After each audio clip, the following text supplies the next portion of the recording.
समन्वय कर देना। अध्यात्म और विज्ञान अलग अलग रास्ते पर चल रहा था, तो उसको परम पूज्य गुरुदेव ने एक में मिला दिया, एक कर दिया, स्पिरिचुअल साइंस को कोऑर्डिनेट कर दिया।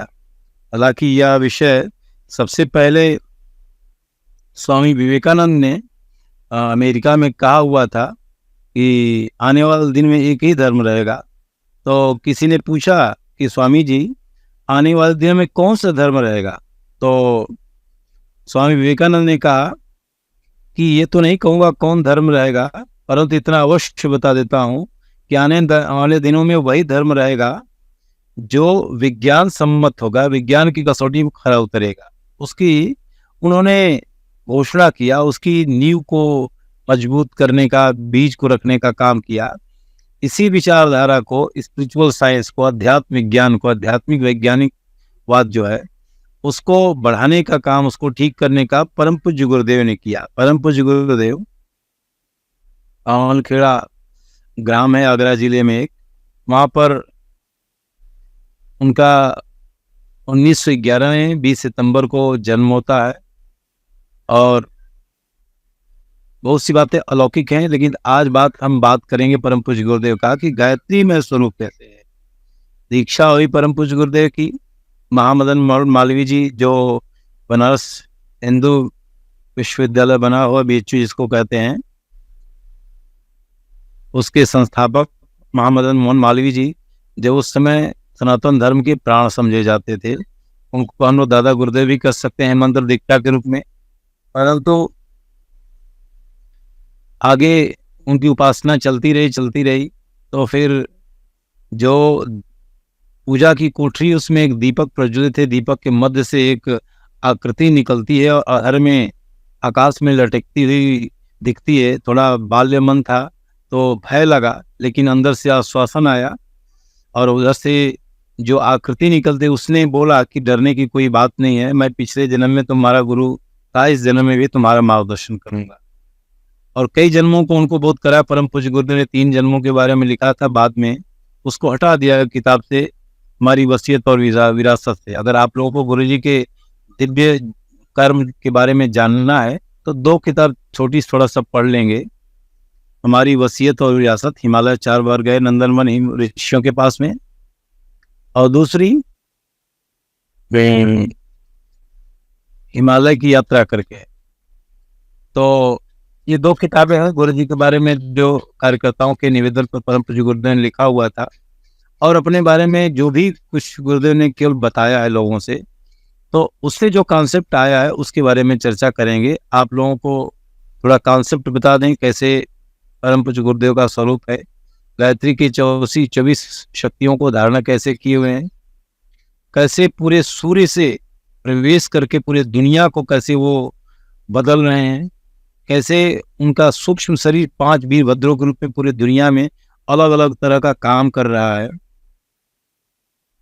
पूरे युग को बदलने के लिए कैसे सक्षम परम पूज्य गुरुदेव, इसके प्रमाण क्या क्या हैं, इसके बारे में आप लोगों को चर्चा आज करेंगे। जो बाकी रह जाएगी फिर दोबारा किसी दिन करेंगे। तो दादा गुरुदेव, जिनका नाम स्वामी सरस्वरानंद है, वह हिमालय के ऋषि हैं। ऐसा रिकॉर्ड मिलता है कि 800 साल से उनका रिकॉर्ड है कि वो मरे नहीं हैं, उनका शरीर है। ऐसा भी कहा जाता है कि परशुराम ऋषि की वो जो परंपरा चल रही, वही परशुराम ऋषि ही हम लोगों के दादा गुरुदेव हैं, परम पूज्य गुरुदेव के। उन्होंने पीछे भी दुनिया में क्रांति की, विचार क्रांति। जो अहंकारी लोग थे वो कहा कि क्षत्रियों को काट दिया। क्षत्रियों काटने का मतलब जो अहंकार के वशीभूत होकर संसार पर शासन करते थे, उनके विचारों का उन्मूलन कर दिया। इसलिए शांतिकुंज में जब आते हैं, या जो लोग नहीं हैं आएंगे, तो उनको यह पता चलेगा, जानेंगे शरद ऋषि यहाँ पर आए हुए थे और उन लोगों ने अपनी प्राण प्रतिष्ठा खुद किया, जिसमें परशुराम ऋषि भी आए हुए। और विचार क्रांति अभियान दुर्भावनाओं को, विचारों को नष्ट करने का प्रतीक आंदोलन, और उसी आंदोलन को आगे बढ़ाने का काम परम पूज्य गुरुदेव ने किया। तो दादा गुरुदेव ने 3 बातें मुख्य रूप से कहा।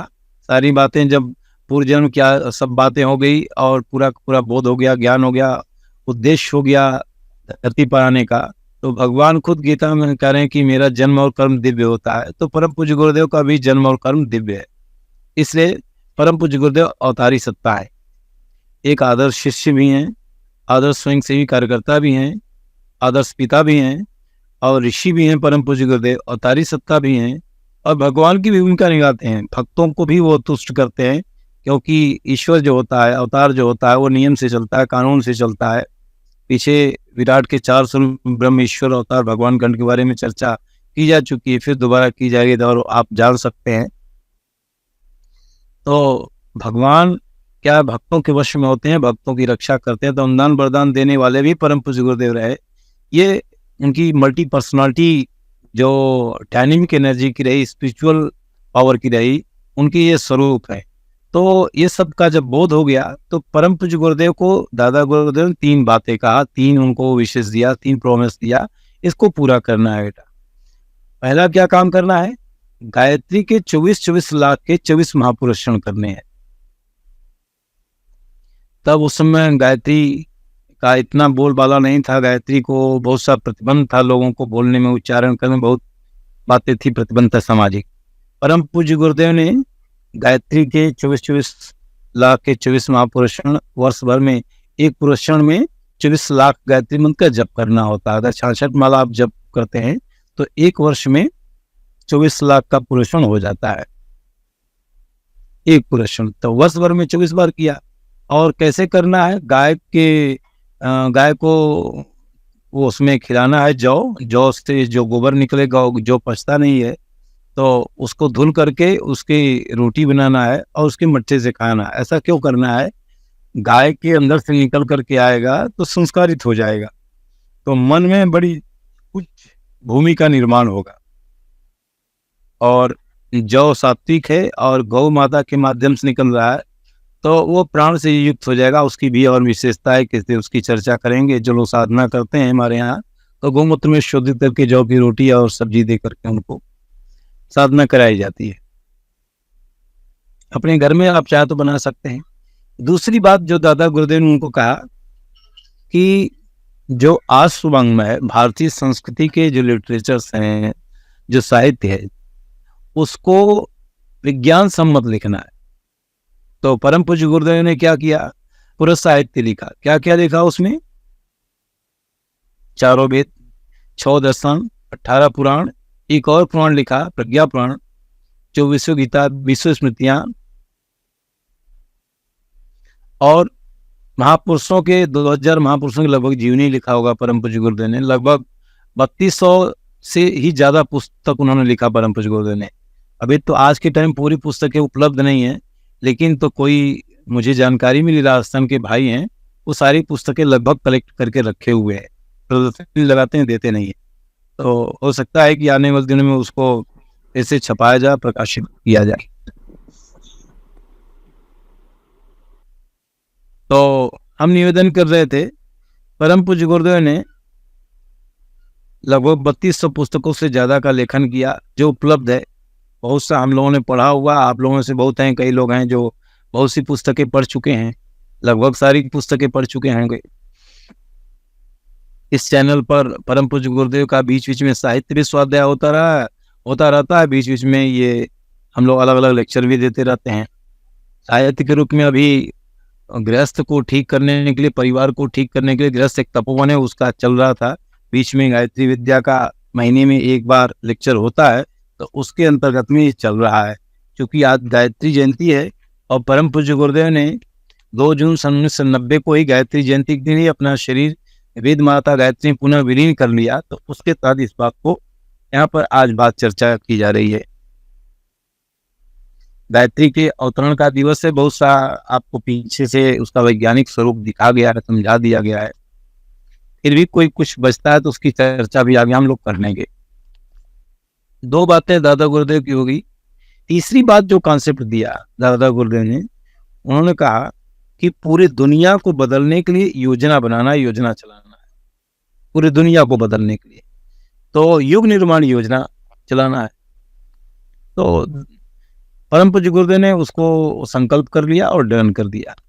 दादा गुरुदेव अकेले नहीं है, हिमालय में 88,000 ऋषि सत्ताएं, नंदनवन में, नंदनवन ऐसी जगह, वहां पर जाना असंभव है मनुष्यों के लिए। बहुत से सैटेलाइट्स बहुत बार कोशिश की हैं, तो बहुत से ऐसे दिव्य स्वरूप उसका उभर करके आया है, लेकिन मनुष्यों में अभी लोग वहाँ नहीं जा पाते हैं। जब परम पूज्य गुरुदेव का प्रवास रहा तो उसमें चर्चाएं आई हैं कि 88,000 ऋषि सत्ताएं यहाँ जप तप यज्ञ करती हैं कि दुनिया में सब धर्म जिंदा रहे, दुनिया में एक सीक्वेंस बना रहे धर्म का, अनीति का उन्मूलन होता रहे। और जब वहां से विचारधारा से प्रभावित होकर के, भावना चेतना से प्रभावित होकर के नहीं जब काम कर पाते हैं, तो वहां से एक व्यक्ति को चयन किया जाता है और उसको ईश्वरीय योजना के अनुसार अवतार का स्वरूप दे करके धरती पर जन्म कराया जाता है। अवतारी सत्ताओं को जन्म दिलाने का काम, निर्धारण काम हिमालय के जो ऋषि सत्ताएं ये लोग करते हैं। वो धरती के अधिपति हैं, हमारी ऋषि सत्ता है सनातन धर्म के। चर्चा विषय आएगा तो इसको फिर आगे हम लोग लेंगे हिमालय की ऋषि सत्ताओं को। अभी तो परम पूज्य गुरुदेव के बारे में चर्चा कर रहे हैं।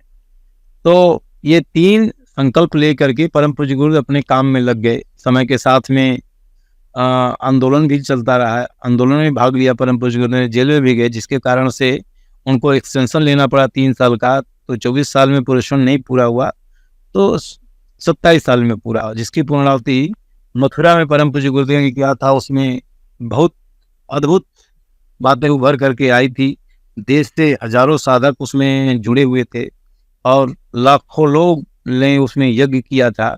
कोई पुलिस नहीं, कोई प्रोटेक्शन नहीं, लेकिन फिर भी अनुशासन लोग काम करते थे। कुछ उसकी दिव्य अनुभूतियां वहां के बताते हैं परम पूज्य गुरुदेव के बारे में। कार्यकर्ताओं से पता चलता है, जो बुजुर्ग बाबूजी लोग हैं उनसे पता चलता है कि जैसे कोई सामान घट जाता था तो कहीं भी यज्ञशाला में कोई सामान खत्म नहीं होता था, ये उसकी पूर्ति होती रहती थी। जैसे एक कार्यकर्ता बाबूजी ने बताया कि मैं देख रहा हूँ सामग्री कम हो रही है, तो स्टोर से हवन सामग्री ले आने का काम कोई एक बूढ़ा बुजुर्ग कर रहा है, लेकिन वो पैर से नहीं चल रहा, वो हवा में तैरते हुए जा रहा और वहां पर सामान को पहुंचा रहा।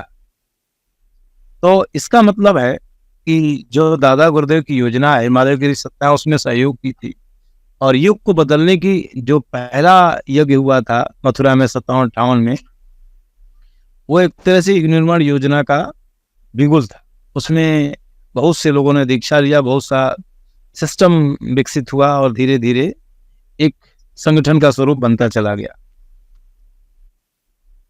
तो परम पूज्य गुरुदेव के आयाम के रूप में देखें तो गायत्री मंत्र का परम पूज्य गुरुदेव ने दोहन किया सूर्य के माध्यम से, और सूर्य की ऊर्जा पूरे दुनिया में फैलाया। दुनिया में ही नहीं फैलाया, पुनः सूर्य को वापस किया। तो क्या हुआ इसके स्वरूप की पहले हम लोग चर्चा करें। कैसे परम पूज्य गुरुदेव अवतारी सत्ता है। अवतारी सत्ता का तात्पर्य क्या होता है? कोई अवतारी सत्ता आता है तो 2 उसका काम है। पहला काम है कि जो समस्या आ गई है ब्रह्मांडी ग्लोबल, उस समस्या का निदान करना, उस समस्या को सॉल्व कर देना, उस समस्या को समाप्त कर देना। और फिर जो सद्गुण है, सद्गुण को धर्म कहते हैं, व्यवहार को धर्म कहते हैं। धर्म जो अपवित्र हो गया है, धर्म में लोग व्यवहार नहीं कर पा रहे हैं, तो उस धर्म को शुद्ध करना, धर्म के आगे जो आएगा वो समाप्त कर दिया जाएगा। अर्थात जो अवतार आता है महाकाल के प्रोटोकॉल से आता है। महाकाल किसे कहते हैं? महाकाल उस सत्ता को कहते हैं जो काल को नियमित और नियंत्रित करता है। काल माने समय, सुबह हुई, शाम हुई, रात हुई, दिन हुए, सारी की सारी चीजें टाइम है। टाइम इससे हम पता लगाते हैं, रात हो गई तभी दिन का टाइम खत्म, एक काल खत्म। रात हो गई तो रात का काल चालू, रात समाप्त हो गई तो दिन काल चालू। तो ये इसको काल कहते हैं। इस काल में गड़बड़ी हो जाए, इस काल में व्यतिरेक हो जाए, टाइम में व्यतिरेक हो जाए, तो सूर्य ही इस काल का वो निर्धारण करने वाले हैं और नियंत्रण करने वाले हैं। वेदों में सूर्य भगवान को महाकाल कहा गया है। जो काल को, सूर्य से ही हम काल की गणना करते हैं और कहीं से नहीं करते हैं, सूर्य भगवान से ही काल की गणना करते हैं, इसलिए सूर्य को महाकाल कहा गया है। महाकाल सूर्य, और सूर्य को वेदों में विश्व की आत्मा कहा गया है। जब सूर्य में कोई परिवर्तन होगा तो जो मनुष्यों की आत्मा है, प्राणियों की चेतना है, वो सारे के सारे में यह परिवर्तन आएगा। इसमें कोई दो मत नहीं है। कैसे आएगा उसकी आगे वैज्ञानिक व्याख्या आप सुनेंगे, समझेंगे। तो सूर्य को महाकाल कहा गया है। अब महाकाल की योजना के तहत कोई अवतार आता है। अवतार क्या है? अवतार के बारे में पीछे चर्चा हो चुकी, लेकिन फिर भी थोड़ा समझा दें। कोई विधि व्यवस्था चल रही है, उस विधि व्यवस्था चलने में जब व्यतिरेक कोई लोग कर देते हैं, उसको छिन्न भिन्न करते हैं, और विधि व्यवस्था के प्रोटेक्ट करने वाले लोग उसकी रक्षा नहीं कर पाते हैं, तो एक अवतार आता है। जैसे कोई व्यक्ति है, बहुत दमदार हो गया, बहुत बलवान हो गया, बहुत गुंडा हो गया, तो घर में मार करेगा, गांव में पीट पाट देगा, कोई डर के मारे नहीं बोलेगा, वो बाजार में भी नुकसान पहुंचा देगा लोगों को, फिर भी इलाका डरने लग जाएगा। थाना पुलिस आएगी, थाना पुलिस वालों को भी वो तोड़ मार देता है, डरा देता है, उसके घर वालों को धमका देता है, तो लोग चुप हो जाते हैं। तो पुलिस थाना भी जर्जर हो जाता है उसके आगे। तो फिर जब और आतंक उसका बढ़ता है, तो उसकी शिकायत ऊपर तक जाती है। एडमिनिस्ट्रेशन क्या करता है कि पीएससी, टास्क फोर्स, सीआरपी अवतार करा देता है। जो सिस्टम पुलिस चला रही थी, वो सिस्टम पुलिस वाला बेकार हो गया, फेल हो गया, तो एक अवतार हो गया, तो उसके सारे मनुष्यों के अधिकारों को सीज कर देता है। टास्क फोर्स जब आएगी, पीएससी आ जाएगी, तो जिसको कर्फ्यू कहा जाता है, कर्फ्यू लग गया। कर्फ्यू में सारे अधिकार हो जाते हैं कमजोर, और सारा अधिकार उन लोगों के पास हो जाता है। तो फिर क्या होता है कि कहते हैं कि जो कहा जा रहा है उतना करो, अदरवाइज हम आपको मार देंगे, शूट कर देंगे। तो सब लोग सिक्योर हो जाते हैं। जहां जिनको गलत रास्ते पर पाते हैं वो शूट आउट कर देते हैं। सज्जन लोग बच जाते हैं, उसमें सज्जन लोग अनुशासन मान लेते हैं। चालाक लोग, दुर्जन लोग, वो लोग फिर नहीं मानते तो मारे जाते हैं।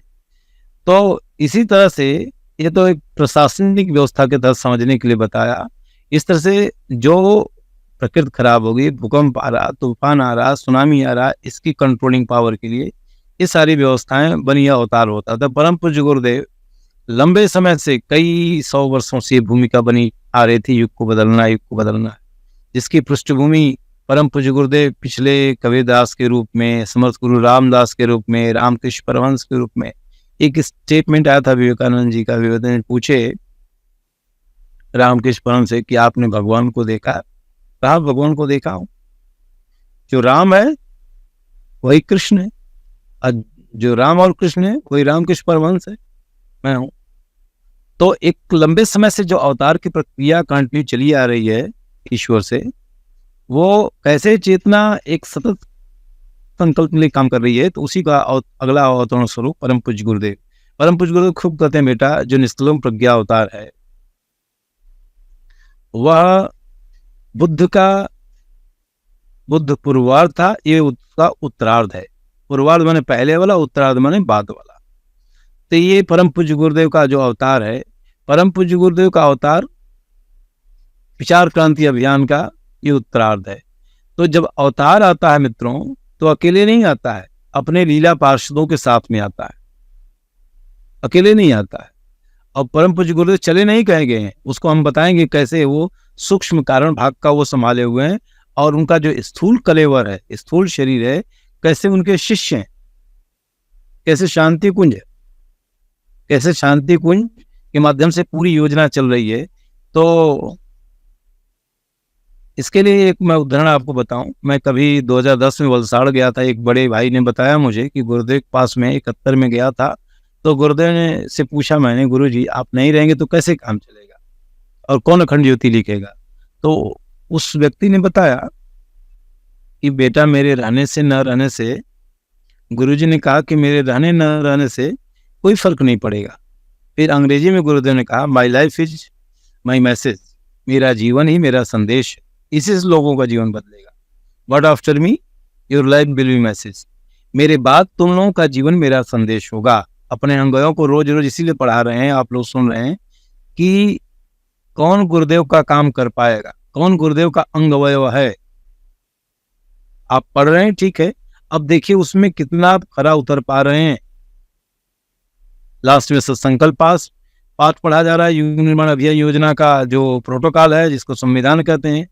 तो उसी में सारी योजना, विचारणा, गतिविधियां, कार्यक्रम संचालित होंगे, परम पूज्य गुरुदेव कह रहे हैं। तो अनुशासन, संकल्प पाठ से, आत्मीयता अपने अंगों से, इसमें चेकआउट करिए। हम कहाँ फिट हैं। जितना जितना इसमें जो व्यक्ति फिट हो पाएगा उतना वह परम पूज्य गुरुदेव का स्थूल शरीर बन करके उनका काम करने वाला सिद्ध होगा। ये बात डेफिनेट है। तो हम चर्चा कर रहे थे परम पूज्य गुरुदेव का, जो उन्होंने बताया, उन्होंने कि my life is my message but after me your life will be message. मेरा चरित्र मेरा संदेश है और मेरे बाद तुम लोगों का चरित्र, तुम लोगों का जीवन मेरा संदेश होगा। मित्रों, यह प्रश्न खड़ा कर जा रहा है कि कौन यह कह सकता है कि भाई हम चरित्र से गुरुदेव के संदेश को देने की स्थिति में। मुंह से तो दे सकता है, कोई यहाँ से मोबाइल में बैठ के भाषण दे सकता है, कोई लिख भी सकता है कॉपी करके, लेकिन कोई आदमी कह सकता है कि मेरा सद्ज्ञान सिद्ध है, मेरा टाइम सिद्ध है। निश्चित रूप से कई लोग हैं इस पर काम कर रहे हैं, कई लोग सिद्ध भी हो चुके हैं। सद्ज्ञान सिद्ध हो जाएगा तो गायत्री सिद्ध हो जाएगी। गायत्री महाविज्ञान परम पूज्य गुरुदेव कह रहे हैं सद्ज्ञान की उपासना ही गायत्री उपासना है। तो गायत्री का जो सार तत्व आ गया तो गायत्री माता आ गई व्यवहारिक जगत में, गायत्री की सिद्धि हो गई, सद्ज्ञान की सिद्धि, गायत्री की सिद्धि, बहुत सी चीजें उसमें फिर आने लग जाएंगी। अनुदान वरदान सारे मिलते चले जाएंगे, लाखों लोगों का वो तरण कर सकता है व्यक्ति। तो परम पूज्य गुरुदेव के स्थूल शरीर, स्थूल अंग बनने का काम और सूक्ष्म कारण शरीर में विचार और भावनाओं को जोड़ने का काम कैसे हम कर पाएंगे, उसी के लिए ये गायत्री जो सद्गुणों की साधना और ये स्वाध्याय की साधना, दोनों को एक कलेवर के रूप में पिरो करके आप लोगों को देने का प्रयास किया जा रहा है कि परम पूज्य गुरुदेव जो कहना चाहते हैं आपसे, वो आपसे समझा पाए, आपको आप समझ पाए और आप उसको कर पाए। आपसे जो कराना चाहते हैं उसको आप कर पाए। हम सभी लोग परम पूज्य गुरुदेव के शिष्य हैं, आप सभी लोग हैं।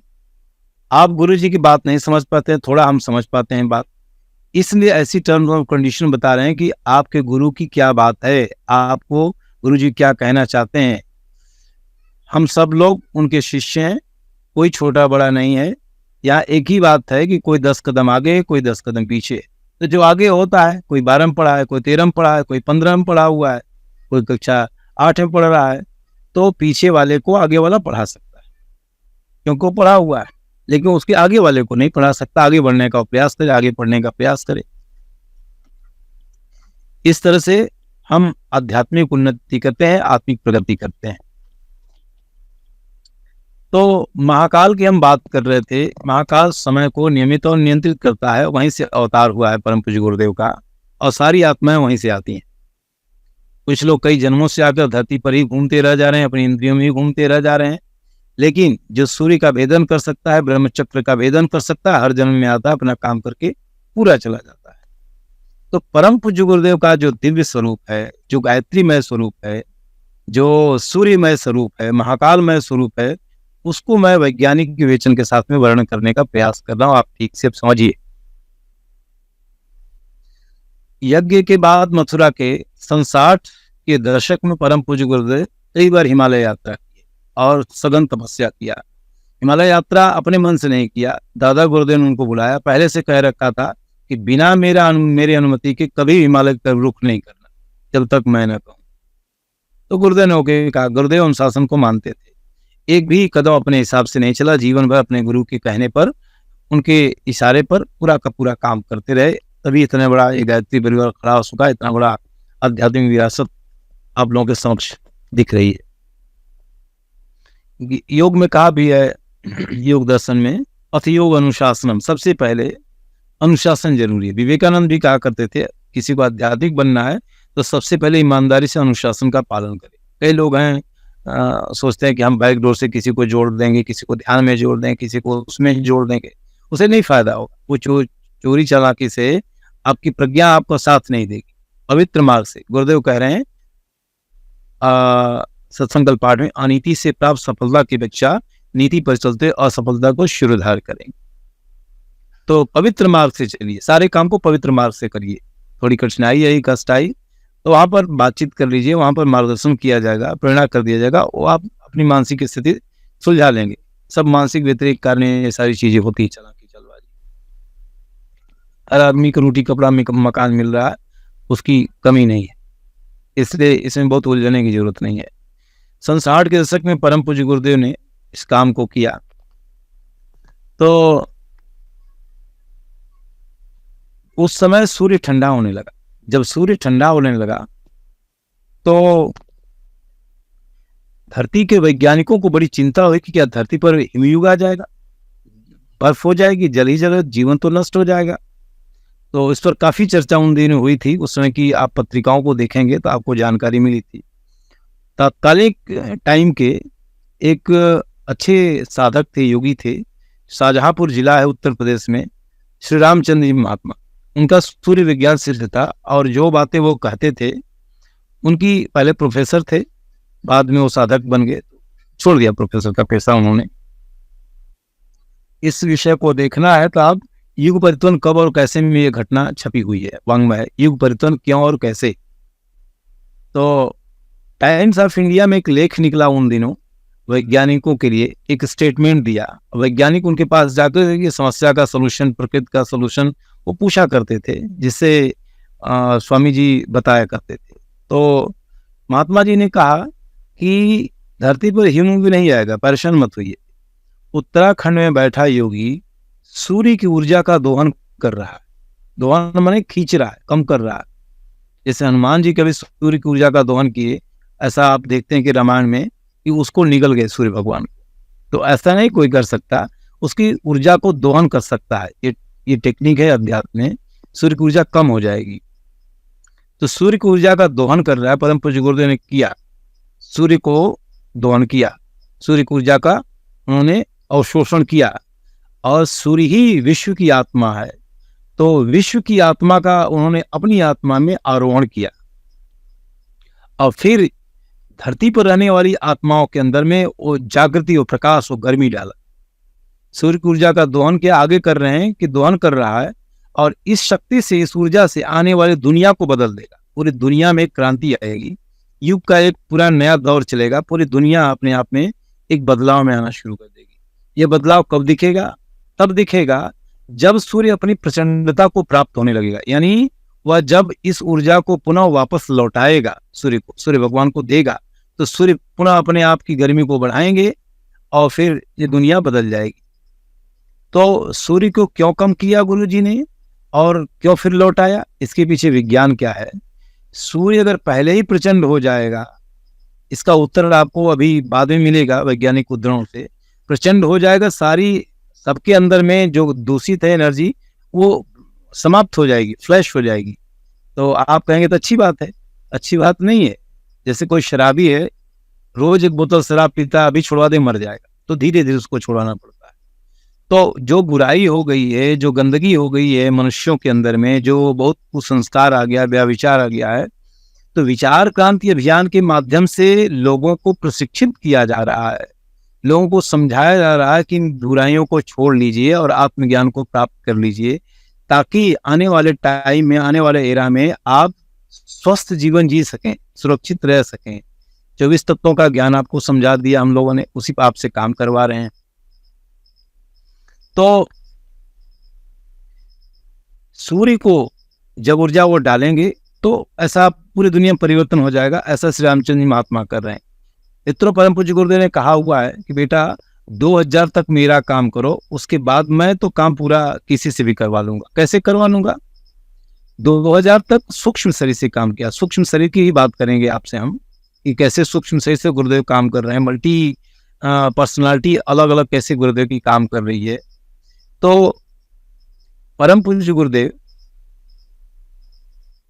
ऊर्जा का दोहन किया और पूरी दुनिया विचार क्रांति अभियान चलाया। इसके बारे में आप लोगों को नॉलेज है। ये पूरा सप्त आंदोलन, 3 क्रांतियां और 100 सूत्री कार्यक्रम पूरा चल रहे हैं। अपने अपने जगह पर शाखाएं भी चला रहे हैं पूरे देश, पूरे दुनिया में 80 से ज्यादा देश इसमें जुड़े हुए हैं।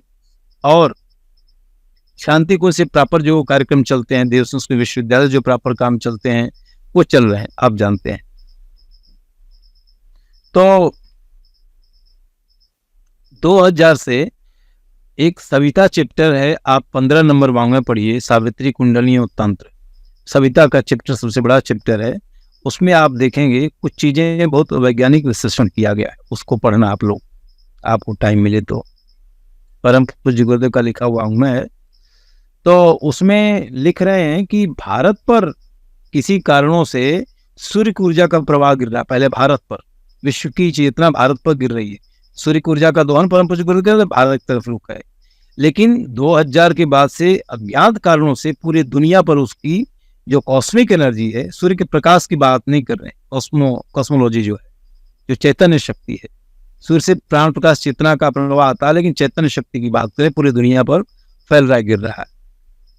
आगे उसमें एक व्लादिमीर नाम का व्यक्ति हुआ रसियन, उसने एक रिसर्च किया 1924 से 1960 के बीच में कि सूर्य 11 सालों में अपने ब्लैक स्पॉट को तोड़ रहा है। सूर्य पर काले धब्बे हो जाते हैं बीच बीच में, काले धब्बे जैसे हो जाते इसलिए जैसे हम कोई काम करते हैं तो लगता है कि हमने गलत कर दिया, लगता है कि हमने मुंह पर कालिक पोत दिया, तो हमारी आत्मा पर कालिक लग जाती है।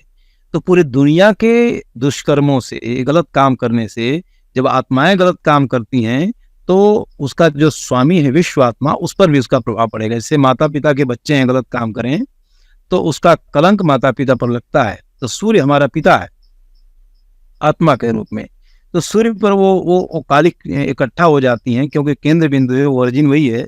तो उस आप सुबह सुबह देखेंगे तो उस पर ब्लैक स्पॉट आपको दिखते हैं भी, कम हो जाते हैं, दिखते भी हैं। तो 11 साल बाद सूर्य वो एक तरह से स्नान करता है, साफ करता है। जैसे आप गंदगी ले जाती है, धुलते हैं, सफाई करते हैं, गलती हो जाता है, दोष हो जाता है, गायत्री मंत्र से प्रायश्चित करते हैं, पापों का नाश करते हैं, तो वो ठीक हो जाता है। गायत्री मंत्र एक साबुन है जिससे हमारे पापों का नाश होता है, हमारे दोषों का नाश होता है। तो सूर्य भगवान भी 11 साल में वो अपने ब्लैक स्पॉट को तोड़ते हैं, झाड़ते हैं, और उसे एक झटका लगता है शरीर धरती पर। तो कुछ लोग ढीठ होते हैं, नहीं सुधरते हैं, कुछ चैतन्यमान होते हैं, सुधर जाते हैं।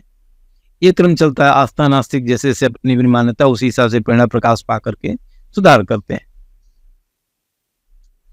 तो सन 2011 में घटना आने वाली थी। वैज्ञानिक लगातार 9, 10, 11, 12 इसमें स्टेटमेंट दे रहे कि सूर्य अपने ब्लैक स्पॉट को बहुत भयंकर तोड़ने वाला है।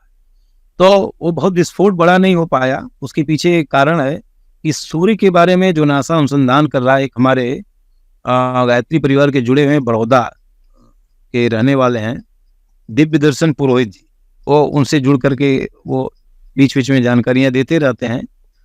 कभी कभार उनसे ट्विटर पर इस तरह से बातचीत हो जाती है, तो वो बताते रहते हैं। उनका एक लेक्चर हुआ तो उसमें उन्होंने कहा कि जैसे पिता गुस्सा होता है बच्चों को, माने गुस्सा तो होता है लेकिन नुकसान नहीं पहुंचा सकता, उसी तरह सूर्य गुस्सा है, नुकसान नहीं पहुंचा सकता, उसको कंट्रोल किया गया है, नियंत्रित किया गया है, इसलिए धरती पर भीषणता नहीं आती है। व्लादिमीर नाम का व्यक्ति कह रहा है, जो रसियन है, वैज्ञानिक है, कि जब सूर्य अपने ब्लैक स्पॉट को तोड़ता है तो लाखों मील तक उसकी ज्वालाएं आती हैं और चुंबकीय आंधियां चलती हैं, और सूर्य से आने वाला ये तूफान, ये प्रवाह धरती के उत्तरी ध्रुव में प्रवेश करता है, और धरती के अंदर प्रवेश होकर के धरती में जो बहुत सा, धरती भी संवेदनशील है, सारी चीजों को अपने यहाँ खींचती है। ये जीव है और सूर्य शिव है। धरती को माँ कहा है और सूर्य को पिता कहा है, तो माता पिता दोनों पर उसका प्रभाव पड़ता है। तो धरती में जो चुंबकीय बल गड़बड़ा गया है तो उसको ठीक करने के लिए झटका मारता है सूर्य। झटका मारता है तो प्लेटें, जो प्लेट धरती में अंदर अंदर हैं, तो वो 5 से 7 भागों में टूट गई। थोड़ा सा भी टकराती हैं तो धरती पर भूकंप, सुनामी, तूफान, ये सारी चीजें आती हैं। ये बीच बीच आप अनुभव भी करते रहते हैं, देखते भी रहते हैं। और यही ऊर्जा मनुष्यों के सिर के ऊपर से, सिर उत्तरी ध्रुव है और हमारा निचला वाला रीढ़ का हड्डी का भाग वो दक्षिणी ध्रुव है। तो उत्तर से दक्षिण तरफ चुंबकीय आंधियां चलती, चुंबकीय चेतनाएं चलती हैं। तो सूर्य से आने वाला प्रवाह चूंकि विश्व की आत्मा है, तो वो सबके अंदर में चेतना प्रवेश करेगी, और प्रवेश करेगी तो जिसके चित्त में जिस प्रकार की वृत्तियां होंगी, अच्छी, बुरी, सतोगुणी, रजोगुणी, तमोगुणी, उन वृत्तियों की फ्रीक्वेंसी कार्य बदलने के लिए अतिशीघ्र हो जाएगी। जैसे कोई राष्ट्राध्यक्ष ये सोच रहा है कि हम युद्ध कर दें क्या, तो सोचेगा नहीं, युद्ध कर देगा, लड़ाई कर देगा। अभी देखिए इजराइल में इसके पहले गाजा पट्टी पर जबरदस्त बमबारी हुई, अभी वहाँ के प्रधानमंत्री बदल गए, नेस्ताली हो गए। उसके बाद उन्होंने दूसरे तीसरे दिन ही पूरा बमबारी कर दी, सर्जिकल स्ट्राइक कर दिया। तो वो अभी बना, अभी तो कैबिनेट उनका विस्तार भी नहीं हुआ, मंत्रिमंडल का विस्तार नहीं हुआ, तब तक क्यों कर रहा भाई? इसके पीछे ये कारण है, जो विश्वव्यापी समस्याएं पनप रही हैं, उसके पीछे ये कारण है कि सूर्य की ऊर्जा बढ़ाई जा रही। तो गुरुदेव ने तो कह दिया कि बेटा सबको मेरा संदेश पहुंचा दो, कोई ऐसा व्यक्ति न रह जाए ये ना कहे कि मुझे भी संदेश मिल गया तो मैं भी सुधर गया तो मैं दुर्दशा को नहीं प्राप्त। तो वो कह रहे हैं आगे कि दुनिया दो वर्गों में बढ़ जाएगी, एक अच्छा काम करने वाले, एक नेगेटिव काम करने वाले, एक शोषण करने वाले, एक पोषण करने वाले। तो शोषण पोषण करने वाले में एक तरह का युद्ध होगा, चाहे वो व्यापारिक युद्ध हो, चाहे वो राजनीतिक युद्ध हो, चाहे वो फाइटर, आप एमिनेशन का आप कह सकते हैं, शस्त्र बल से युद्ध हो, कुछ भी हो सकता है। कोरोना भी उसकी एक जड़ है। कोरोना भी आप जानते हैं, कोरोना कोई बीमारी है नहीं, ये तो बीमारी पैदा की गई, एक तरह से वेपन है, ये हथियार का प्रयोग किया गया है। इस पर लंबे समय से काम लोग कर रहे थे, इसके बारे में मैं नहीं चर्चा करना चाहता हूँ, वो दूसरा विषय हो जाएगा। परम पूज्य गुरुदेव ने लिखा अपने किताब में कि चाइना विषाणु का वार करेगा भारत पर, ये लिखा है गुरुजी, बहुत पहले लिख दिया है। तो उसका काट क्या हो सकता है, उसके बारे में हम लोग बहुत सा काम किए हैं, बहुत सा ईश्वर नरसिंह भगवान का रिसर्च भी किए, बहुत से लोगों को लाभ भी मिला। आने वाले तीसरी फेज में आने वाली है स्थिति, तो देखते हैं उसका जो इसमें पात्र लोग होंगे उनके लिए भी प्रोवाइड करवाएंगे। और नहीं तो गायत्री मंत्र आप जप कर रहे हैं, विनियोग से जप करिए, गुणों के लिए जप करिए, बीज अक्षरों से जप करिए। अगर उसको सिस्टम आपको समझ में आ जाए तो उससे आपको इम्यूनिटी पावर डेवलप करने में, अपनी आत्मरक्षा करने में सुविधा होगी। इसीलिए आपको ये सारे स्टेटमेंट दिए जा रहे हैं। तो अच्छा काम करने वालों को सूर्य पोषण करेगा, गलत काम करने वालों को दबोच देगा। यह पूरे दुनिया का जो भाग्य है नए सिरे से लिखा जा रहा है। जो जैसा चाहेगा वैसा बन जाएगा अभी आने वाले टाइम में। क्या आप बनना चाहते हैं? इस तरह से आप वैसी मनोभूमि, वैसी भावना, वैसे चरित्र, वैसे चिंतन, वैसे व्यवहारों का आप निर्माण करिए। मैं एक परम पूज्य गुरुदेव का ही स्वरूप और बताना चाहता हूँ। जब गुरुदेव मौन में चले गए थे, एक बार अचानक उन्होंने कहा कि बेटा मैं कुछ बच्चों से बात करना चाहता हूँ, मेरे प्रवचन की व्यवस्था करो। हो गई सारी व्यवस्था, आगे गुरुदेव बहुत सी बातें कहा गुरुदेव उसमें से दो प्रमुख बातें हैं जिसको मैं बताना चाहता हूँ। एक तो उन्होंने कहा कि जो ज्ञान देवता है, जो गायत्री माता ज्ञान स्वरूपिणी, गायत्री माता को सद्ज्ञान कहते हैं, यज्ञ भगवान को सत्कर्म कहते हैं।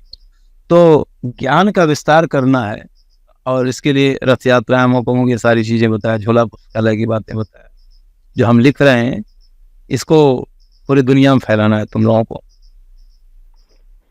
दूसरा जो महत्वपूर्ण बात कहा, जो मैं आपको बताना है यहाँ पर, गुरुदेव ने कहा बेटा भगवान राम थे, भगवान कृष्ण भगवान थे, राम भगवान थे। उन्होंने कहा नहीं, वो आदमी की तरह पैदा हुए, आदमी की तरह मर गए,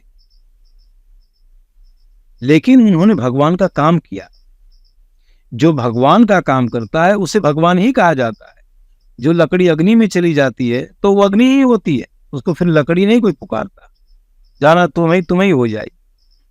परम पूज्य गुरुदेव ने कहा बेटा मैंने भगवान का काम किया, पूरी निष्ठा, पूरी ईमानदारी से जीवन पर। मैं भी भगवान और कहा भगवान ही नहीं हूं, वो ये भी कह रहे हैं गुरुदेव कि मैं एक कला अवतार होने की तुम लोगों को छूट देता हूं, अवतारी सत्ता बनने की छूट देता हूं। कितनी बड़ी बात कह रहा है गुरु। अब कितनी बड़ी सुपर पावर परम पूज्य गुरुदेव हो सकते हैं, ये आप इस बात को समझिए, इस बात को देखिए। तो हम ये निवेदन कर रहे थे, परम पूज्य गुरुदेव कितनी समर्थ सत्ता है, इसका आकलन तो हम लोग कर ही नहीं सकते, जान ही नहीं सकते। कभी कई जन्म लग जाए तो भी नहीं जान सकते। मोटे तौर पे यही कह दें, परम पूज्य गुरुदेव स्वयं भगवान हमारे गुरु, ऐसा आप कह सकते हैं। तस्मै श्री गुरुवे नमः, सच्चिदानंद रूप तस्मै श्री गुरुवे नमः। परम पूज्य गुरुदेव वही ब्रह्मा, ऐसा आप कह सकते हैं। ब्रह्म को पूरा प्राप्त है, और प्राप्त ही नहीं, मोक्ष के लिए बहुत से लोग प्राप्त कर लेते हैं, लेकिन उनके अंदर में जो 24 लाख की शक्ति काम कर रही है, 24 अवतारी सत्ताओं की ताकत काम कर रही है, ये बहुत अपने आप में विशेष है। 24 तत्वों के लिए 24 महापुरुषण किया उन्होंने, पूरे विश्व का 24 तत्व उन्होंने शुद्ध कर दिया। अपने अंदर के तत्वों को आपको हमको शुद्ध करना है, उसको डाउनलोड करना अपने भीतर, जिसकी प्रक्रिया से आप गुजर रहे हैं। तो परम पूज्य गुरुदेव ने कहा कि एक अवतारी सत्ता होने की छूट दे रहा हूं, आपको बताएं कि जो आप संकल्प लेंगे वही आप बनेंगे। संकल्प लेने का 5 दिन सबसे बड़ा महत्वपूर्ण होता है। गायत्री जयंती, गुरु पूर्णिमा, बसंत पंचमी, नवरात्रि का दोनों पहला दिन, इस दिन कोई संकल्प लिए जाते हैं तो निश्चित पूरे होते हैं। मैंने भी बहुत सा संकल्प लिया, गुरुदेव ने पूरा कराया। उन्होंने कहा बेटा मैंने संकल्प लिया, मेरे गुरु ने पूरा करवाया, तुम लोग संकल्प लोगे मैं पूरा कराऊंगा, लेकिन तुमको परिश्रम करना पड़ेगा, तब करना पड़ेगा, जो कहा जाए उसको करना पड़ेगा। क्या होगा आगे नहीं होगा वो मेरा जिम्मा है, तुम उसके लिए परेशान मत हो। तो परम पूज्य गुरुदेव अब 2000 के बाद में 24 लाख के जो पुरस्कार किए हैं उसके बारे में गुरुदेव का एक स्टेटमेंट है। कभी अवसर मिलेगा, अगर वीडियो मिलता, कई बार डालते रहते हैं हम लोग, तो उस वीडियो को डाल देंगे। उस वीडियो में परम पूज्य गुरुदेव कह रहे हैं बेटा ये पूरी दुनिया तो हम एक बनाएंगे। जो हमने तपस्या किया है उस तपस्या की आदि शक्ति, इस दुनिया में जो समस्या आ गई है, भूकंप आ रहा है, बाढ़ आ रही है, अमुक हो रहा है, उससे धरती माता को बचाएंगे, धरती की रक्षा करेंगे। धरती की रक्षा करने की बात गुरुदेव कर रहे हैं, आप सोचिए कितनी बड़ी बात कर कि धरती की रक्षा हम करेंगे। और कह रहे हैं कि जो लोग नहीं मानेंगे उनको तोड़ेंगे भी, दुनिया को एक बनाएंगे, एक धुरी पर ले आएंगे, एक मैनेजमेंट होगा, एक राज्य होगा, पूरी दुनिया में एक कानून चलेगा और सारे जो देश है राज्य की तरह काम करेंगे, फौजें समाप्त हो जाएंगी, इंटरनल समस्या के लिए पुलिस प्रशासन थोड़ा रहेगा। तो ये बात तो कह रहे हैं। तो हम ये निवेदन कर रहे थे आपसे कि वो वीडियो में परम पूज्य गुरुदेव कहे आदि शक्ति हम दुनिया को ठीक करने में लगाएंगे, और आदि शक्ति जो हमारा कुटुंब है, कुटुंब माने कुटुंब तो पूरी दुनिया है, हंसते हुए कह रहे उसमें गुरुदेव, कुटुंब तो पूरी दुनिया है, परंतु जो हमारा काम कर रहे हैं बेटा, जो हमारा काम कर रहे हैं वो हमारे कुटुंब है, हमारे परिवार है। कुछ लोग मित्र हैं, रिश्तेदार भी हैं, पड़ोसी भी हैं, ये लोग भी हैं, उनको भी हम दान वरदान देंगे। लेकिन आदि शक्ति जो हमारा काम करना है उनको, उनके पीढ़ियों को तारने के लिए, उनके सारे काम को करने के लिए, उसके लिए हम शक्ति लगाएंगे। लेकिन उसके लिए आपको गुरुदेव के टर्म्स ऑफ कंडीशन से जुड़ना पड़ेगा। जैसे विद्युत आ रही है, आप बिजली भी पे कर रहे हैं, अगर तार ठीक से नहीं जुड़ा रहेगा, कार्बन लग जाएगा, तो आपकी टीवी, फ्रिज, कूलर, अमुक के नहीं चल पाएंगे। ठीक इस तरह से परम पूज्य गुरुदेव की जो शक्ति है, परम पूज्य गुरुदेव का जो तपस्या का भाग है, हमें नहीं मिल पा रहा, इसीलिए ठीक से। तो जो लोग सद्गुणों के लिए साधना कर रहे हैं वो फटाफट लाभ पाते हैं, इसीलिए कि परम पूज्य गुरुदेव की वो शक्तियां फिर काम करती हैं स्थूल शरीर में। ये भगवान की योजना है, ऋषियों का अनुशासन है, और सत्पुरुषों का पुरुषार्थ लगेगा, तब ये निर्माण योजना पूरी होगी। तो जो लोग सत्कर्म करते हैं उनको हम सत्पुरुष कहते हैं। इसमें भाई बहन पुरुष तात्पर्य है चेतना से, भाई बहन दोनों लोग मिलकर काम करते हैं। तो परम पूज्य गुरुदेव अपनी 24 लाख की शक्ति सूर्य में डाल करके अब 24 तत्वों को पूरी दुनिया में फैला रहे हैं।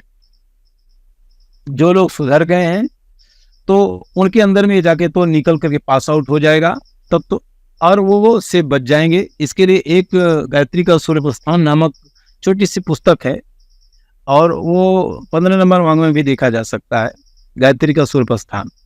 उसमें कह रहे हैं बेटा आने वाले टाइम में बड़े बड़े तूफान आते हैं, तो अगर बड़े जहाजों को नियंत्रित न किया तो डूब जाते हैं, नष्ट हो जाते हैं। लेकिन हल्का पुष्प बहते बहते किनारे लग जाता है। ये कौन होंगे? ये सूर्य के साधक होंगे, गायत्री के साधक होंगे। आने वाली दुनिया में यही लोगों का मार्गदर्शन करेंगे। तो जो गायत्री साधक है वो आत्म सुधार करें, आने वाले दिन में लोगों को मार्गदर्शन करेंगे और दुनिया का मार्गदर्शन करेंगे अपनी अपनी पात्रता और क्षमता के हिसाब से। एक और भी उपासना कर्मकांड में हमने स्टेटमेंट परम पूज्य गुरुदेव का छापा हुआ है कि कैसे गुरुदेव गायत्री माता सृष्टि का संचालन करती हैं ब्रह्मा विष्णु महेश के माध्यम से। तो परम पूज्य गुरुदेव कैसे गायत्री माता के स्वरूप है, पूरे सृष्टि को वो संचालन कर रहे हैं, पूरे सृष्टि को अपने में कलेवर में बांध लिया हुआ है, पूरे कायनात को, पूरी दुनिया को जकड़ लिया है, कोई भाग नहीं सकता कहीं भी, एकदम पूरा। पकड़ लिया हुआ है। तो वो परम पूज्य गुरुदेव के यह स्वरूप हम सबों को कितना कल्याणकारी है, सूर्य की ऊर्जा डालने बढ़ रहा है। और सन 83-84 में, मुझे ठीक से याद नहीं है, धरती पर एक समस्या आई थी। स्काई लैब अमेरिका बना रहा था, आकाश में एक लैब बना था जो गड़बड़ हो गया, गिर रहा था। तो वो धरती पर गिरता था, बहुत नुकसान हो जाता, बहुत टूट फूट होती है और बहुत जान माल का खतरा होता। तो इस भविष्य के बारे में एक व्लादिमीर नहीं, जॉन एडम्स, जर्मनी का जॉन एडम्स नाम का भविष्यवक्ता था, उसने भविष्यवाणी किया 1971 में। वो कह रहा है कि मैं अपने दृष्टि पटल पर देख रहा हूं कि 83-84 में धरती प्रकृति के कुपित हो जाने से बहुत सा अपना ही नाश कर लेगी। फिर आगे वो लिख रहे हैं, परंतु आध्यात्मिक शक्ति से, स्पिरिचुअल पावर से, कॉन्शसनेस पावर से प्रकृति के नियमों का उल्लंघन किया जा सकता है, प्रकृति को दुरुस्त किया जा सकता है, सतरस्तम को ठीक किया जा सकता है। इसका मतलब क्या? Gayatri is the super power, cosmic energy को उत्पन्न करने वाला, स्पिरिचुअलॉजी को उत्पन्न करने वाला गायत्री शक्ति। तो वो फिर आगे लिख रहे हैं कि इसके निवारण के लिए भारत के उत्तराखंड की पहाड़ियों में बैठा एक योगी ताना बाना बुन रहा है। उस समय कहते हैं परम पूज्य गुरुदेव यहाँ हरिद्वार में आ चुके थे, आपको मालूम है इसके बारे में। और जब वो स्काई लैब गिर रहा था तो कुछ जानकारी थी, 9 से 9:30 के बीच में कुछ लोगों से गुरुदेव ने साधनाएं करवाई थी एक साथ, और स्काई लैब को प्रशांत महासागर में गिरवा दिया था।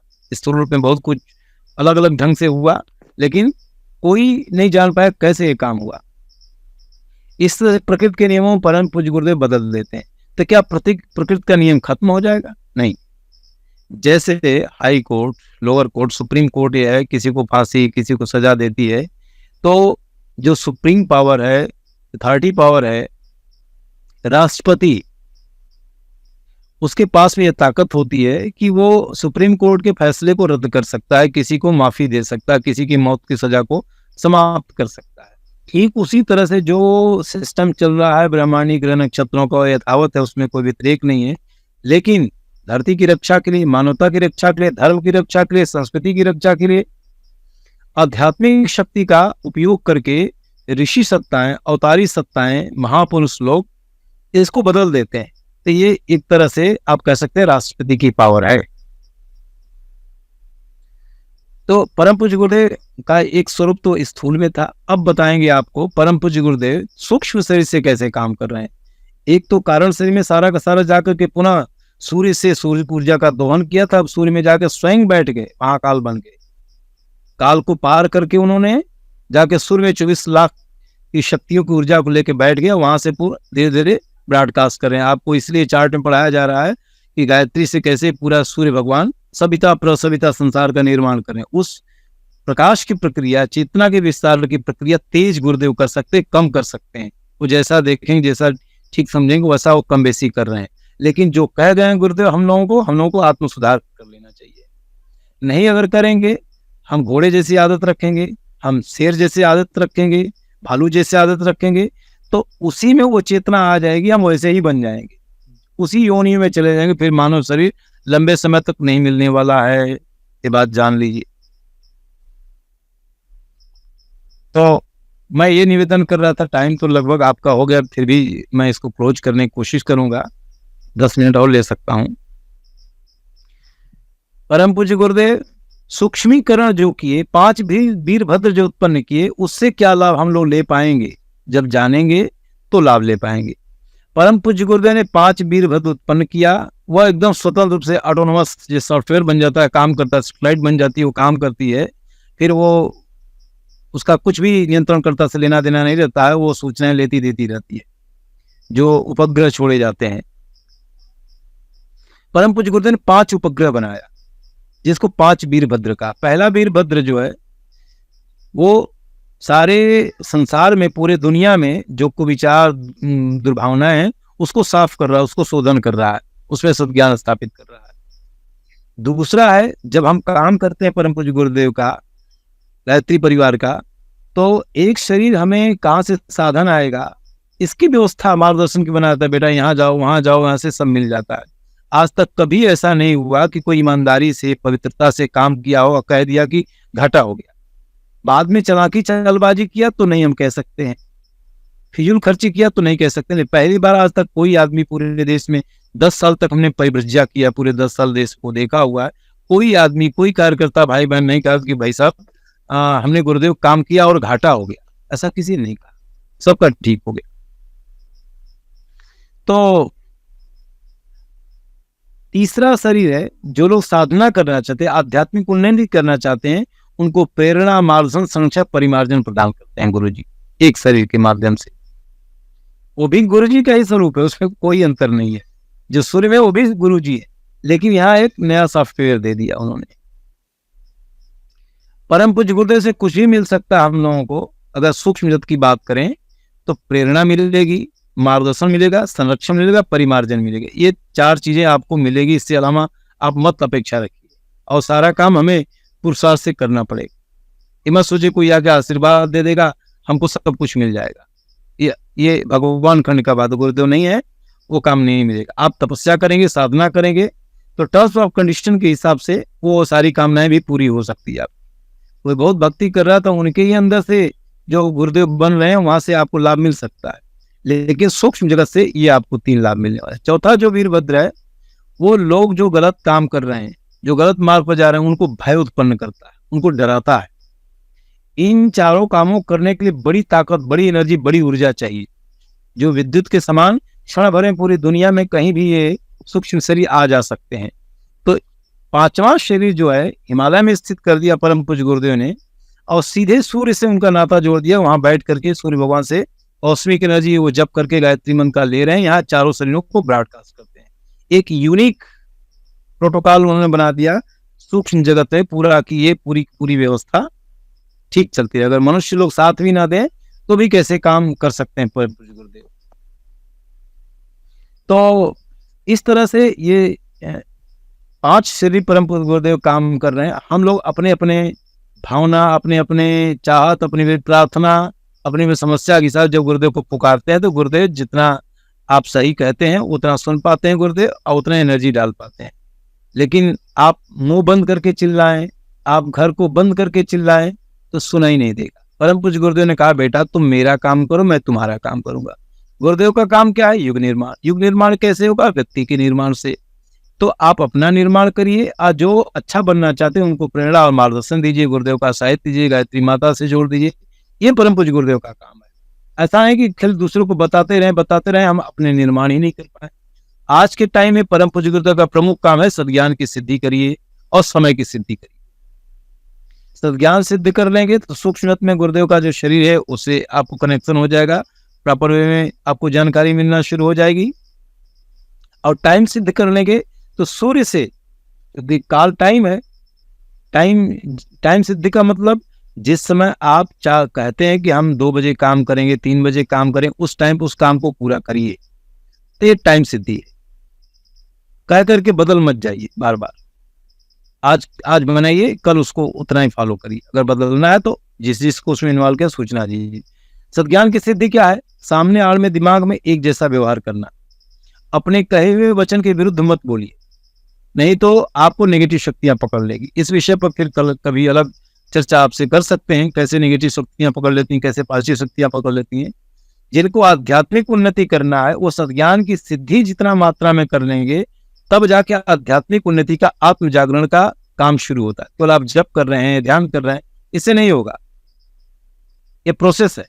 लेकिन जैसे ही सद्व्यवहार आपके जीवन में आएगा, सद्ज्ञान आएगा, आकाश तत्व की सिद्धि हो जाएगी, तो ऊर्जा आपकी जो जप तप यज्ञ की है वो आत्मा में प्रवेश करेगी। आत्मा में आत्मवृद्धि होगी।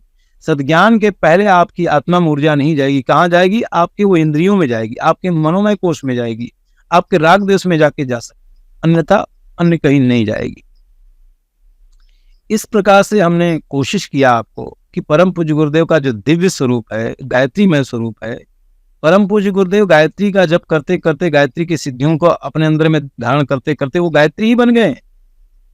यहां तक एक बार कह दिया गुरुदेव ने कि बेटा गायत्री तो मेरी बेटी है, धरती पर मैंने उसको पैदा किया है, गायत्री को तो भूल चुके थे लोग, छोड़ चुके थे।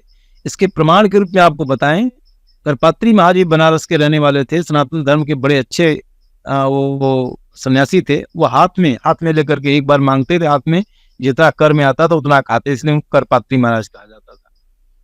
वो बहुत सी बातों पर कहे, लेकिन जो उन्होंने बात कहा गुरुदेव के बारे में, कहा उन्होंने कि जो भी हुआ, लेकिन आचार्य श्री न होते तो गायत्री डूब जाती। उन्होंने गायत्री को डूबने से बचाया। स्वामी श्रद्धानंद ने कहा परम पूज्य गुरुदेव के बारे में 1952 में कि अपने शिष्यों से, हम लोग सन्यासी हैं, मोक्ष मार्ग पर चल रहे हैं, जो आचार्य श्री हैं ये पूरी दुनिया की आसुरी शक्तियों को नष्ट भ्रष्ट करने में समर्थ हैं, लेकिन हम लोगों का भी मानव जाति के लिए कुछ धर्म है। तुम लोग ऐसा करो, अब उनसे दीक्षा लेकर के गायत्री की माता का प्रचार प्रसार करो, उनके अभियान को आगे बढ़ाओ। मथुरा में जाकर के स्वामी श्रद्धानंद के बहुत से शिष्यों ने दीक्षा लिया। गुरुदेव सन्यासी गृहस्थ दीक्षा नहीं ले सकता, लेकिन उनको पता हो गया था कि गुरुदेव कितने समर्थ हैं, गृहस्थ में हैं लेकिन अवतारी सत्ता है। तो उन्होंने कहा तुम्हारे गुरु की बेइज्जती होगी। उन्होंने कहा कि आचार्य श्री हमको मालूम हो गया है, आप हमें दीक्षा दीजिए और हमें काम बताइए। गुरुदेव उन सन्यासियों को मथुरा में दीक्षा दिया और बहुत सा बाल संस्कार शाला चलाने की, इस तरह का प्रौढ़ शिक्षा का उन्होंने काम अलग अलग दिया, वो लोग काम किए। ये आपको इसके माध्यम, छोटी छोटी घटनाओं के माध्यम से ये बताना चाहते हैं गुरुदेव का विश्वव्यापी स्वरूप क्या है, विश्व माता के रूप में क्या है, और गुरुदेव के अंदर ही गायत्री माता का वास है। गुरुदेव ने कहा बेटा गायत्री माता का 3 स्वरूप है, वेद माता, देव माता, विश्व माता। वेद माता जो वेदों की जननी है, ज्ञान विज्ञान की जननी है। देव माता देवताओं को जन्म देती है। एक स्वरूप है विश्व माता का। तो जो आप ये सद्गुणों का प्रभाव पढ़ रहे हैं, आप हिंदू, मुस्लिम, सिख, ईसाई, बौद्ध, जैन सबको आप गायत्री मंत्र नहीं सिखा सकते, लेकिन गायत्री माता का स्वरूप जो सद्गुणों वाला है, आत्मीयता, उदारता, सहकारिता, इस सारा का सारा गुण किसी भी धर्म के आदमी को आचरण से देंगे तो स्वीकार करेगा। इसलिए गायत्री माता का जो विश्व माता का स्वरूप है, सद्गुणों को प्रतिष्ठित करना है। और यह गुण ही जब व्यवहार में आता है धर्म कहते हैं। तो सूर्य से आने वाला प्रवाह इसलिए इसको सनातन कहते हैं, और आचरण में आता तो धर्म हो जाता है। तो विश्व का धर्म गायत्री केंद्र बिंदु है। तो पूरी दुनिया के जो लोग अभी धर्म का पालन करते हैं, इसी में से 10, 5, 15 गुणों को लेकर के वो अपने धर्म को चलाते हैं। बाद में उसके नियम, उपनियम, साधना पद्धतियां, उपासना पद्धतियां अलग अलग हो जाने से टकराव होता है, लेकिन मूल कंटेंट हमने पढ़ा हुआ है 5-6 धर्मों को, उसमें यही है, सद्गुणों के बारे में बात कहेगी। इसी को प्राप्ति करना और आचरण लेना धर्म है। धर्म लोग अभी कर ही नहीं पा रहे हैं। धर्म माने सद्ज्ञान की सिद्धि, सीधी बात। जिसको सद्ज्ञान नहीं सिद्ध है वो धर्म नहीं कर रहा, धर्म के लिए प्रयास कर रहा, सीधी बात जानिए। धर्म का कर्म कर सकता है, लेकिन धर्म सिद्ध नहीं पुरुष हो सकता। धर्म सिद्ध होने के लिए सद्ज्ञान की सिद्धि, सीधी बात। और युग निर्माण की बात कहें परम पूज्य गुरुदेव के शब्दों में, एक शब्द में, कि जिसको सद्ज्ञान सिद्ध हो गया वो उसका निर्माण हो गया, सीधी बात। तो गायत्री माता की उपासना, परम पूज्य गुरुदेव को गुरु मानने का मतलब उनके कहे हुए वचनों पर चलना। अब टाइम आ गया है कि अब सद्ज्ञान की सिद्धि करें, धर्म की सिद्धि करें। जब सद्ज्ञान सिद्ध हो जाएगा तो आपके अंदर में आकाश तत्व सिद्ध हो जाएगा, नाभि चक्र से समान प्राण सिद्ध हो जाएगा, जिसके कारण से आपको रोग शोक छू नहीं सकता है। कोई लड़ाई करेगा तो विश्वव्यापी आकाश से आपका आकाश तत्व जुड़ जाएगा, तो आपके जो शब्द बोल रहा है आकाश तत्व से, तो उसी में मर्ज हो जाएगा। जैसे डाकू अंगुलीमाल बुद्ध के सामने गया और जितना बोला भगवान ने कुछ जवाब नहीं दिया, सारा उसका आकाश खत्म हो गया, और उसके अंदर से फिर आकाश तत्व निकलने लग गया शुद्ध वाला, तो वो सरेंडर कर दिया। ठीक इस तरह से युग युग बदलेगा, आचरण से आचरण बदलेगा। हम आज की बात समाप्त करना चाहते हैं, क्योंकि टाइम हो गया, 5-6 मिनट ज्यादा हो गया आप लोगों का। तो इन्हीं भावनाओं के साथ सभी लोगों को गायत्री जयंती की बहुत बहुत शुभकामनाएं। आप लोग स्वस्थ रहें, प्रसन्न रहें और सद्ज्ञान की सिद्धि का समुचित प्रयास करें। इन्हीं भावनाओं के साथ आज की बात को समाप्त करते हैं। ओम शांति।